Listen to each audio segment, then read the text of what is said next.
Un nouveau statut pour les sages-femmes. Marisol Touraine, ministre de la Santé, l'a annoncé hier matin. Les sages-femmes qui entrent dans leur 5e mois de grève ont été entendues et les choses devraient bouger.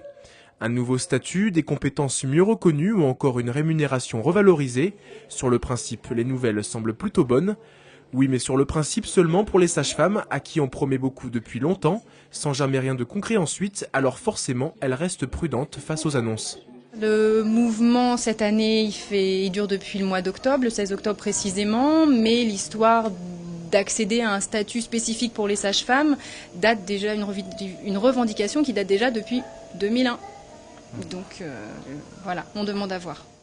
Déjà, certaines réponses du ministère ne satisfont pas la profession. Pas de statut similaire aux médecins, dentistes ou pharmaciens comme réclamé, et une revalorisation salariale au stade de projet dont les négociations n'ouvriront qu'au mois d'avril. Autre point qui divise, la création d'un statut hors fonction publique pour les sages-femmes. Les syndicats craignent dans ce cas une précarisation de la profession.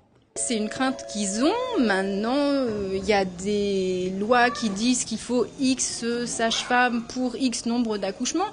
Pourquoi, si on change de statut, il y aurait besoin de moins de sages-femmes? On ne comprend pas. D'ores et déjà, les sages-femmes ont annoncé que la grève était maintenue au plan national. Le mouvement devrait même se durcir dans les prochaines semaines.